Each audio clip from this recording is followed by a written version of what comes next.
Hi,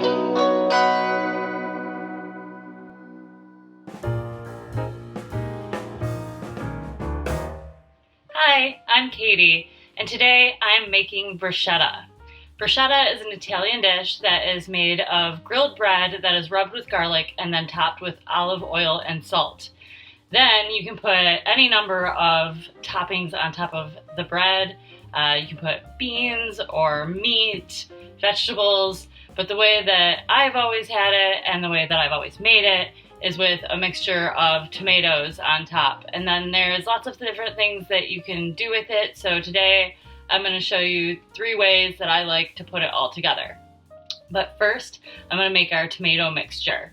So here in front of me, I have about 20 ounces of chopped tomatoes. These are mini bell cherry tomatoes. They looked like this before I chopped them all up. And I basically cut them into 8ths, so halved them and then cut each half into quarters. It gives you kind of a rougher chop. The pieces are kind of big. You might like to cut your pieces smaller, but I like sort of large chunks in my bruschetta. So start with these tomatoes and put them into the bowl.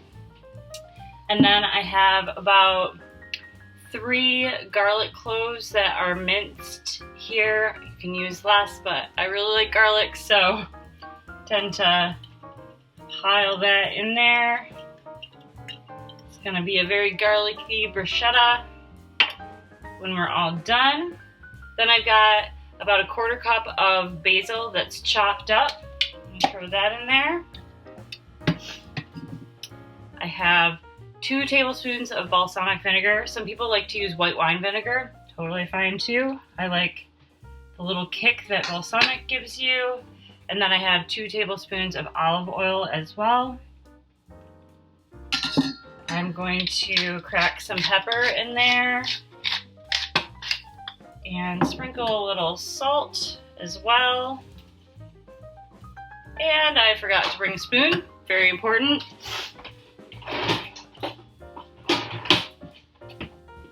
You want to mix that all up to get your ingredients very incorporated. Make sure your basil isn't all clumping together in one spot. Same thing with your garlic. Get that just really mixed up. All right, that is starting to look good. And it's very important now that you let this sit, so all of the flavors can sort of meld together. It's great if you can have it sit overnight, but you want it to sit for at least an hour. So I'm planning on eating this for lunch today, so we're gonna go with an hour. I'll be back and show you how I am going to prepare it. All right, so one of the ways that I'm gonna make bruschetta today involves pesto. And since I needed to make it myself before preparing that particular bruschetta, I thought I would show you how I'm gonna do it. So pesto is really easy to make.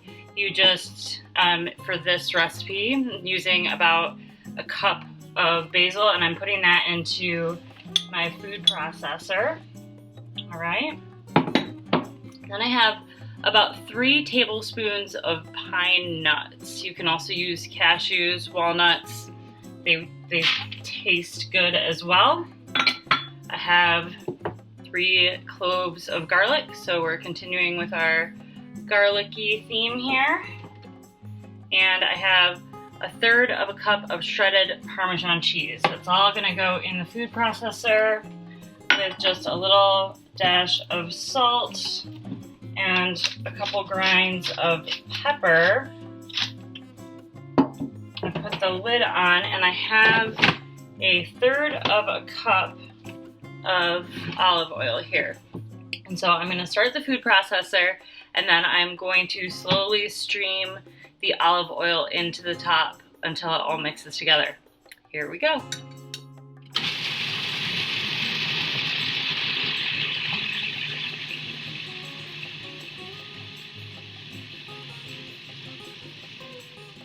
All right, it's good. It's looking like pesto.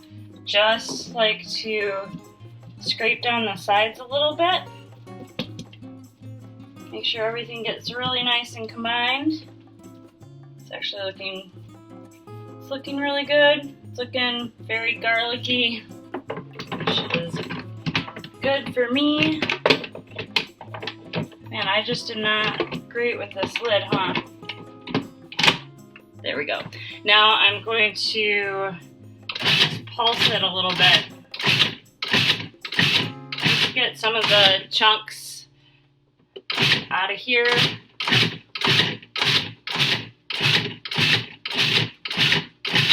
Okay, it looks good. So I'm just gonna take this out and put it into a container. Pesto is great because you can serve it right away. It doesn't need to sit. It's wonderful, fresh. But you can store it for about up to a week. It's going to change color a little bit, get a little bit darker green, but it's still good. All right, so I have my baguette. So that's the next thing that I'm going to do to make my bruschetta. I have my oven preheating at 400 degrees. And I'm just going to slice these into about 1/4 inch slices, and I'm slicing them on the diagonal. So they end up being a little bit larger than if you were to just cut straight down. Oh, there's a big hole in that one, so I think I'm gonna skip that part. Luckily, I'm only making 6 of these today, so if there's a giant hole in some of them, I can use some that look a little bit better. But like, that's just a little hole, that's fine. But I think I'll look through here and see what the best ones are. But they all look just like that, just little slices of baguette. It looks like I've got, well, maybe I'll do one more. Make sure I've got some really good ones. Yeah, that one's like perfect. Okay, so now I'm gonna put them on my baking sheet. That perfect one made me want to slice more off this section. Yeah, looking really nice.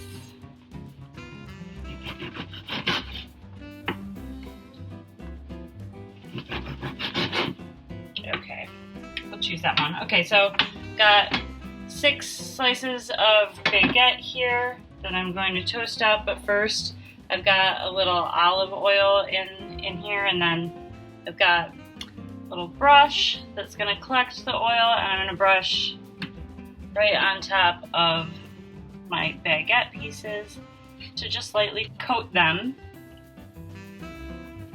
Alright, and then once I'm done putting the olive oil on, I'm going to put them in the oven, 400 degrees, for about 15 minutes, or until they're nice and crispy. Alright, my slices of bruschetta are now toasts. I have a clove of garlic here, and I'm just going to rub it over top of all of them, just getting that garlic juices infused into the bread, but also being careful not to break them, especially the ones that have bigger holes or are thinner. So just forceful but gentle at the same time with your garlic clove, and you'll notice that your garlic clove is getting smaller as you go along, which is great. It means you're leaving garlic behind on your toasts. Alright, just go over them a couple more times because I've got garlic to spare, but they're looking really good. So I guess traditionally what you would do after you rub the toasts with garlic would be to top it with olive oil and salt, but since my topping has olive oil and salt in it already, I think I'm gonna skip that part and just go straight to making my bruschetta. So the first one that I'm gonna make is kind of like a Greek style. I've got tapenade here, which sounds fancy but is not at all, at least in this case. So I just have taken some green olives and some Kalamata olives and put them in the mini food processor and chopped them up. That's it. There's no olive oil or anything else in here. It's just olives. So I'm going to take this and I'm going to spread my tapenade on my toast. getting into the little crevices and everything. You can see. I'm gonna do 2 of each. It'll make for a fantastic lunch. So I've got my tapenade. Gonna get my bruschetta filling.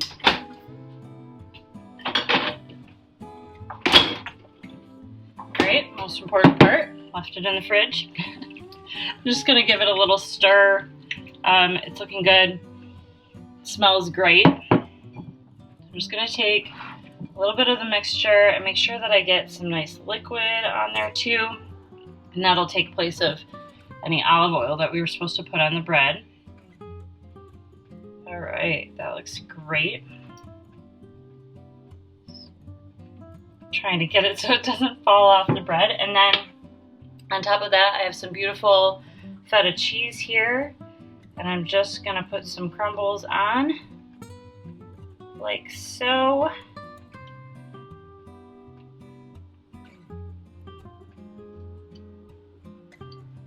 All right, some of them are falling off, and they will, if you're putting big chunks of cheese on, they're gonna fall off a little bit, especially if you do big chunks of tomatoes in your bruschetta like I do, but I just stick them back on, and they're looking really good. All right, so for my next bruschetta, I'm gonna take the pesto that you saw me make just now, and do kind of the same thing as I did with the tapenade, and just put some on here and spread it out. All right, now that to me looks like I just kind of want to eat it like that. It would be good just like that.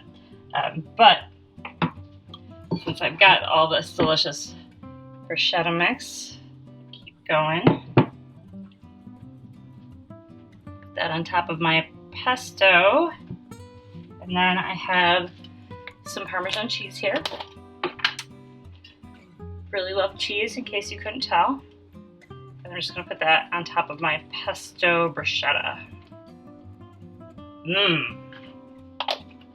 Starting to get hungry.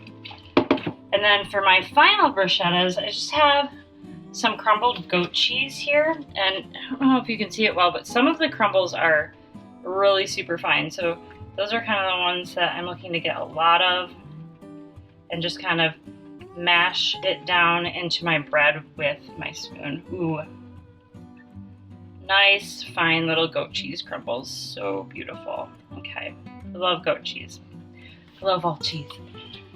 All right, and then I'm just gonna put a little bit of cracked pepper on top of my goat cheese, because I find that those two things go really well together. All right, and then finally topping my goat cheese bruschetta with our tomato mix. And this is just about a lunch fit for a king or queen, whatever. It's going to be delicious. I hope that you enjoyed watching me make bruschetta, and I hope that inspired you to make your own version of bruschetta and enjoy that. Have a great day. Keep watching AADL TV, and I'll see you later.